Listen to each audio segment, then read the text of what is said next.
नमस्कार दोस्तों, स्वागत है आपका हमारे यूट्यूब चैनल पर। अगर आप चैनल पर नए हैं तो प्लीज़ चैनल को सब्सक्राइब कर लीजिए, अपने दोस्तों को शेयर कर दीजिए। 120 शब्द प्रति मिनट की गति से डिक्टेशन शुरू करते हैं। आप लोग लिखने के लिए तैयार हो जाइए।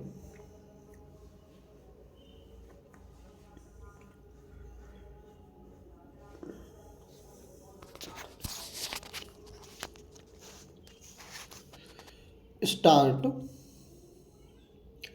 आदरणीय, भारतवर्ष में खेती का जो सबसे बड़ा प्रश्न चल रहा है वह दो बातों के ऊपर आधारित है, और यह कृषि की समस्या न होकर खाद्य की समस्या भी है। प्रतिवर्ष हम खाद्य के रूप में बाहर से करोड़ों रुपयों का अनाज मंगाते हैं, और अनाज का उत्पादन करने के लिए हम प्रतिवर्ष करोड़ों रुपयों की खाद मंगाते हैं। कांग्रेस सरकार की तरफ से गत 20 वर्षों में हमारे सामने बार बार कहा गया है, यह बात दोहराई गई है कि अब भारतवर्ष में हम बहुत जल्दी खाद्य के मामले में आत्मनिर्भर हो जाएंगे। हमको खाद्य की चिंता नहीं करनी चाहिए। लेकिन कांग्रेसी मित्रों ने जितने जोर जोर से यह कहा कि हम खाद्य की समस्या सुलझा रहे हैं, उतनी ही खाद्य की समस्या उलझती गई है। जनसंख्या की जो बात कही जाती है उसके मामले में हम यह निवेदन करते हैं कि एक बार परिवार नियोजन के बारे में और जनसंख्या के बारे में जब सारे संसार में चर्चा चल रही थी तो हमारे योग्य मित्र श्री शीलभद्र जी को याद रखना चाहिए कि उस समय रूस के पत्र प्रावदा ने आलोचना करते हुए क्या लिखा था। उसने लिखा था कि हमारे सामने यह समस्या नहीं है कि भारत में कितने आदमी बढ़ते चले जा रहे हैं, बल्कि हमारी समस्या है इनको क्या खिलाएंगे। श्रीमान, मैं तो यह कह रहा था कि राज्य सरकारों का समाचार पत्रों के प्रति अगर यही रवैया रहेगा तो इस देश में इस धारणा को बनने से कोई रोक नहीं सकेगा कि हमारे देश में निष्पक्ष समाचार पत्रों के लिए कोई स्थान नहीं रह गया है। वित्त मंत्री के जिस वक्तव्य का मैंने उल्लेख किया वह सज्जन जो अभी अभी व्यवस्था का प्रश्न उठा रहे थे, मैं उनसे चाहूँगा कि वे पहले उस वक्तव्य को देखने का कष्ट करें और तब इस प्रकार के व्यवस्था के प्रश्नों को उठाएं। मैं यह भी कहना चाहता हूं कि दिल्ली में कुछ भी इस प्रकार के समाचार पत्र हैं जिनके संबंध में कानों में भनक पड़ी है कि प्रत्यक्ष रूप से चाहे उनको ना कहा जाए, लेकिन अप्रत्यक्ष रूप से उनके ऊपर दबाव डाला जाता रहा है कि वे निष्पक्ष लेख या समाचार प्रसारित ना करें। मेरा कहना यह है कि स्वतंत्र भारत में, विशेषकर जिस देश के अंदर प्रजातंत्र हो, उसमें अगर इस प्रकार से दबाव डाला जाता रहा तो ये समाचार पत्र भाटों के गीत बनकर रह जाएंगे। फिर ये जनता की भावनाओं का प्रतिनिधित्व करने वाले पत्र नहीं रहेंगे। मैं एक और बात का भी विशेष रूप से उल्लेख करना चाहूँगा और चाहूँगा कि श्री गुजराल जब अपना उत्तर दें तो इस बात को बताएं कि सरकार की क्यों यह प्रवृत्ति चल पड़ी है कि जब प्रधानमंत्री विदेश जाएं या राष्ट्रपति बाहर जाएं तो समाचार पत्रों के संवाददाताओं से सीधे संपर्क स्थापित किया जाए। जो भी समाचार एजेंसी है या पत्र है उसको कहना चाहिए कि आप अपने यहाँ से किसी प्रतिनिधि को भेजें। मुझे जानकारी मिली है कि इस बार जब प्रधानमंत्री ईरान यात्रा पर गई है तो एक समाचार पत्र के प्रधान संपादक ने न केवल इसलिए अपने प्रतिनिधि को भेजने से इनकार कर दिया क्योंकि सरकार ने सीधे उनसे संपर्क स्थापित किया था। यह प्रवृत्ति भी इस बात की परिचायक है कि हमारे देश में निष्पक्ष समाचार पत्रों की क्या स्थिति बनती जा रही है। अगर यह हाल रहेगा तो प्रजातंत्र के लिए गौरव की बात नहीं होगी बल्कि अभिशाप होगा।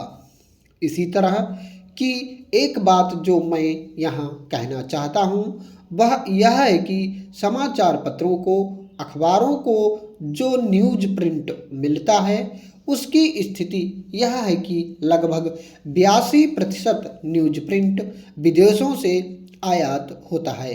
अभी पीछे जो आंकड़े दिए गए थे उनके अनुसार गत वर्ष हमारे देश में न्यूज प्रिंट की जितनी कमी थी वह 78,000 टन थी, लेकिन इसी अनुपात से इस वर्ष के लिए जो आंकड़े दिए गए हैं उनमें 1,33,000 टन की कमी का अनुमान लगाया गया है।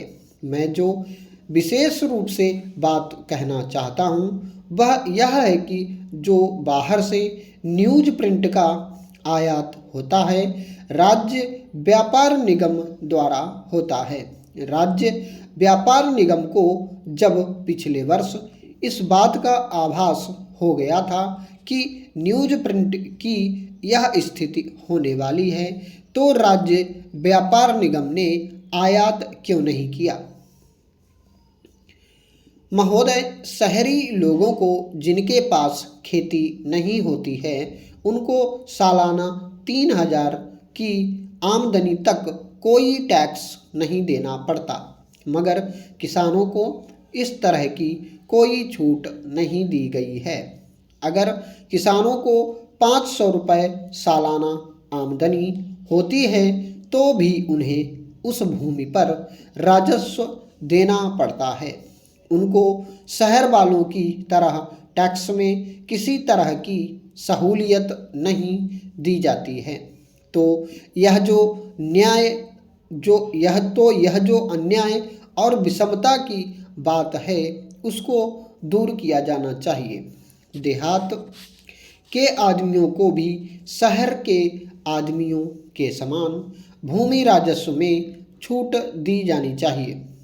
कुछ लोग इस बारे में अब कहते हैं कि शहर वाले लोगों को म्यूनिसिपल टैक्स देना पड़ता है, वैसे देहातियों को नहीं देना पड़ता, लेकिन उनका ऐसा कहना गलत है क्योंकि गांव का जो किसान है, मजदूर है, कारीगर है या कोई भी छोटे से छोटा गृहस्थ है उसको ग्राम पंचायत टैक्स देहातों में देना ही पड़ता है। जब भी लोग ग्राम पंचायत टैक्स देंगे, भूमि राजस्व देंगे, तो फिर उसकी खेती में जो पैदावार हुई उसको बेचने के लिए जब वह शहर चला जाता है तब उसको शहरों में म्यूनिसिपैलिटी का चुंगी कर भी देना पड़ता है।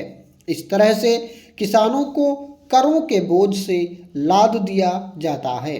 इसकी तरफ हमें गौर करना चाहिए, देखना चाहिए और उसको जितनी सहूलियत हम दे सकते हैं देनी चाहिए। तब वह छोटा किसान पेट भर का रोटी खाएगा, अपने बाल बच्चों को खिलाएगा और अपने देश में खेती का उत्पादन बढ़ाने की कोशिश करेगा। नहीं तो वह अगर नाराज रहा, दुखी रहा तो हमारे देश में खेती का उत्पादन किसी हालत में नहीं बढ़ सकता।